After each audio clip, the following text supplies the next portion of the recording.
Welcome to another Telltale Books video. I'm Greg. I'm Emily. And we're here to continue our Dangerous Visions perusal with the next story in order of the table of contents that comes after A Toy for Juliette, and is actually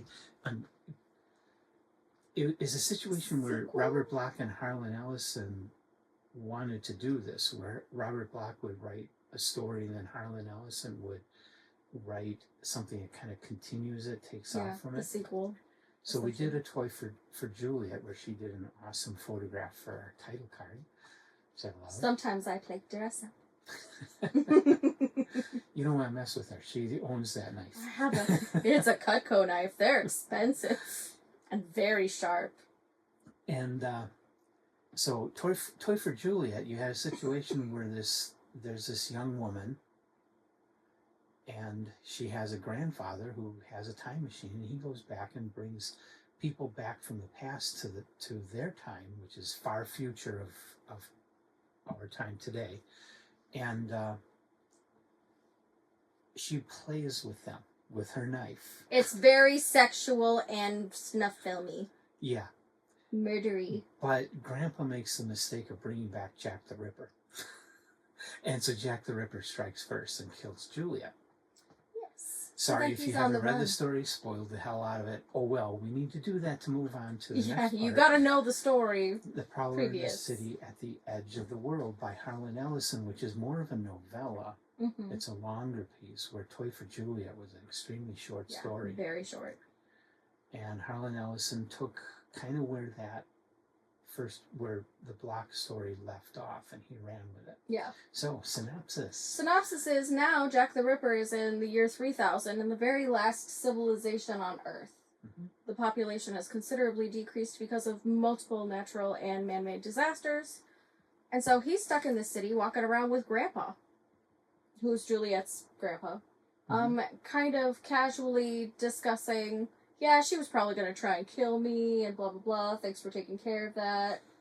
You know, I was getting bored with her anyway. Very, blasé about the whole ordeal. Mm-hmm. And then they encounter these, what I'm assuming are holograms of other individuals in the city. And somehow they basically hijack Jack the Ripper's brain, send him back to his time, and get to experience him murdering someone through his eyes and emotions. Mm-hmm. And they're, getting off to this. It's real. Yeah, they want to feel something. They want to feel something, and in modern age, there's not much to feel anymore because they've seen so much. Mm-hmm. And then their utopia basically makes it so that they don't get to experience a lot of real-life things. It's too cushy. Mm-hmm. They want some messy stuff. So they basically hijack his brain for entertainment. Mm-hmm. And then when he comes back, he is just having this existential crisis about, did everything and all the reasons I did things, was it good and right, and should I keep doing it? Did I actually have a righteous reason for all the murder? And in his mind, he did. He had a very righteous reason for murdering all the women he did. But because of some of the things that he notices when they're in his brain, he realizes that his subconscious was doing other stuff. He was in love with a preacher's wife and all these other things, and they are having, the other people are having discussion in his mind, and it kind of reveals to him, I had motives I didn't even realize. So he gets angry and says, you know what? Screw it. I'm just gonna start killing people in this time. And he does, and they let him. Because it's exciting and interesting, and people wonder if they're going to be next, and some people actually want to be killed, because of, it actually making them feel something before they die. And so he kind of gets away with it for a while until the city starts deteriorating. And it's because the city is maintained by the minds of the people who live in it, and their mentalities. And he's actually scaring them now. Where they realize, oh, this isn't funny or entertaining anymore. He's really coming for us. Mm-hmm. And so eventually, people kind of regain their stoicism about the whole thing. They're bored with him, and the city repairs itself, and he's just kind of left there to continue on with nothing. Mm-hmm. And that's kind of how the story ends. Mm-hmm. Like, he's just can't even kill himself. Like, just there existing with no purpose anymore and no Mm-hmm. sense of self. Mm-hmm. And that's how the story ends. Mm-hmm. And it was weird. It was weird. I thought it was interesting, but it was weird. Very interesting, and you can see how Ellison is in part responding with his story to things like watching OJ's Yeah. Bronco on TV. Mm-hmm. You know, getting Yeah. that thrill out of watching that. Yeah, that's And- Schadenfreude, like, I'm glad it's not me, but I'm way too glad. Yeah, Mm-hmm. and really cheering and stuff like that. Mm-hmm. Because they're so jaded in their own lives Oh, yeah, for that sure. they think that's exciting. Mm-hmm. Living vicariously through another Mm-hmm. person or another form of entertainment. And it goes further with reality TV. Mm-hmm. And watching these people they aren't real people. It's all Yeah. scripted, but their lives are so messed up. People get off on that watching this Yeah. bickering back and forth and 'Cause it backstabbing entertains and all them. that stuff because it's entertaining. Mm-hmm. And now we have it in our politics where people where it's introducing into the real world and people are getting off on all these people backstabbing and calling names Mm-hmm. and acting like children. Yeah. Where does that end? Yeah. It ends in Harlan Ellison's utopia dystopia, where people Mhm. are so jaded they bring back Jack the Ripper and are cheering on His murder spree. his murder spree. Until they're scared. Mm-hmm. And Well, I mean, ultimately, that kind of evil is going to destroy everything. Absolutely. But then it would play itself out and have nothing more to kill. yeah. Yeah. And then all of humanity would be gone. Mm-hmm. Except maybe Jack until he died. But I think humanity was gone at the start of Robert Bloch's story. There was no Mhm. humanity left Yeah, there in was this future. only several thousand some odd still left. Mm-hmm. Yeah, I think so. So it was an interesting story. What did you think about it? I thought I took it pretty much at face value. Like the dangers of becoming too dependent on entertainment Mm-hmm. For a sense of self, Mm-hmm. which I think is a common problem with the way we can access so much entertainment, Mm-hmm. and how it can devolve into only being spurred by violence. Mm-hmm. I think it spoke a lot to dangers of removing a sense of purpose from people in both categories. Like Jack Mhm. the Ripper losing his sense of purpose, and these people having lives where they don't, things are pretty luxurious. Like they don't really have a sense of purpose other than to keep their city going. And that's very mundane and very basic. So I think it speaks a lot to that, and I find that interesting. But otherwise, I kind of just took it at face value and was like, well, this is the story of a murderer. I didn't love trying to empathize with the murderer being part of the story, but I get why it was used as a plot point. So I know people are going to struggle probably with that, because why should you empathize with a villain? But I think it was more for the fact of questioning motivation for the sake of the plot, and I think that's what most storytelling should do when there's forced empathy towards a villain.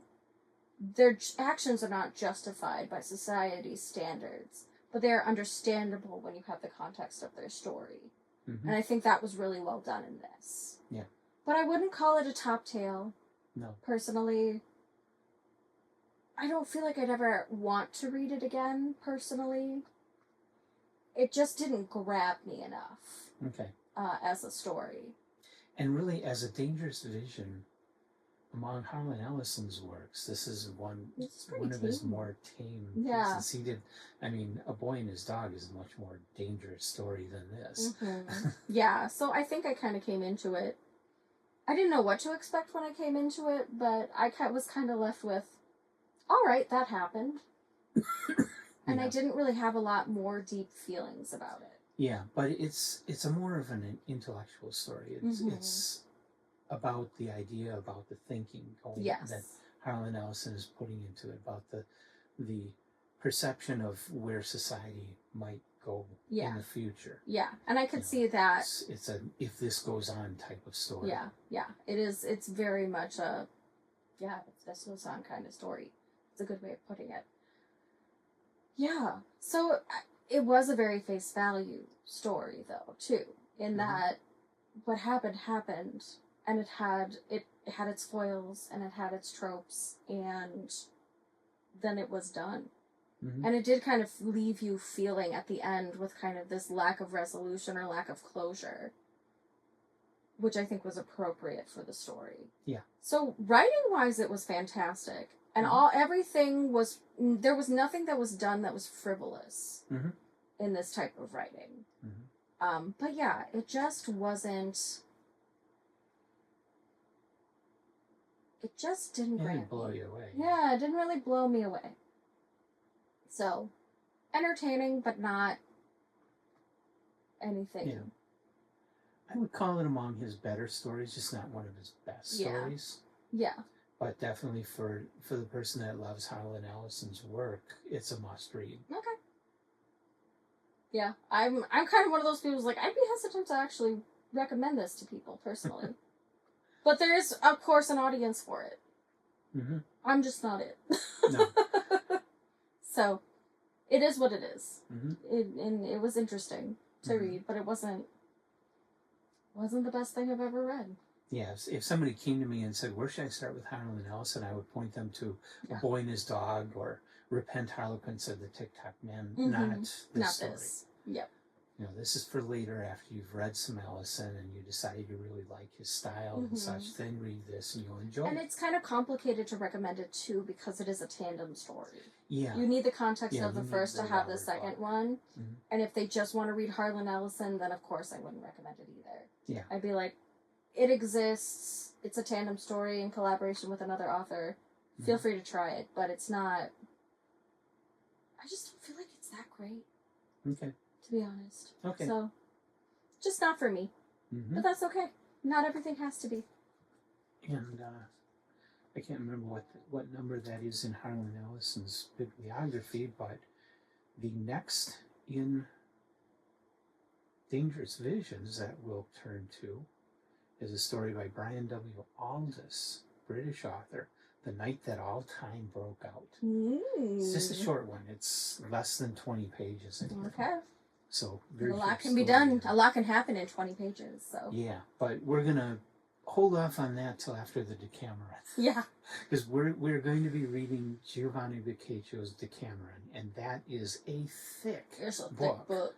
And it's so dense. we've kind of lightened our schedule a lot for the next 2 months to be able to dig into the Decameron and do it justice. But we're going to read it. We're going to read the full unabridged thing, and we're going God to help report us. on it. We're going to talk about each story individually. It's going to be an 8-hour video. Probably not. But we might have to make a video in 2 parts. We'll or at see. least maybe talk about the stories that are highlights to make sure we don't beat the dead horse. We'll do an overall. We won't get that detailed. Yes. This isn't going to be English literary criticism class with professors running it. It's going to be just readers saying, Just 2 guys. Was it good? It was good. Okay, cool. Yeah, you like it? That's great. Do you have a favorite? Sure, why not? But then we'll talk about Black Death. Yeah. It'll be good. Okay, so have you read Prowler in the... I was shortened the title. Prowler in the City at the Edge of the World. It's the full title. If you've read it, go ahead and leave your comments about that. What did you think of the story? And do you think it worked? That's something I didn't touch on. I don't feel like reading the Robert Bloch story, I don't feel like he was really engaged in the project. I feel like he was going, well, Ellison contacted me and he's going to pay, so okay, I'll knock it off. And isn't he also like known for having done several Jack the Ripper stories anyway? He did. It's just like it felt very so, tropey. Yeah, it didn't. It felt like he was just fulfilling the assignment. Yeah, and moving on, just get it off of his desk. wrote it off a little bit. And called then it in. Ellison went to town on his, but didn't quite do as good as he could have. Mhm. But anyway, so I don't feel they really worked together very well. No. They felt like two very different stories and didn't. Yeah, one is complement just each other. context of existence. Mhm. Like, it's context of how Jack the Ripper is in this state. Mhm. And the other one is meh.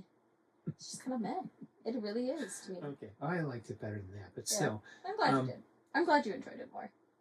Anyway, come back for us for the next Dangerous Visions by Mhm. Brian W. Aldiss, The Night That All Time Broke Out. And all the other things that we do here on Telltale Books. We got the Decameron coming up. We got Kingfisher coming up. Mhm. You'll like what we're doing, and lots more Francis Stevens. Yeah. And of course, all the other stuff we're working through. Yeah. Edgar Allan Poe, H.P. Lovecraft. Mm-hmm. All of it. And we'll get back to Philip K. Dick one of these days. Eventually. We will get back. We'll get back to the dick. Mm-hmm. So, Anyway. we hope you'll hit the like button, hit the subscribe button, and come back and watch us. And thanks for joining us tonight. See you next time.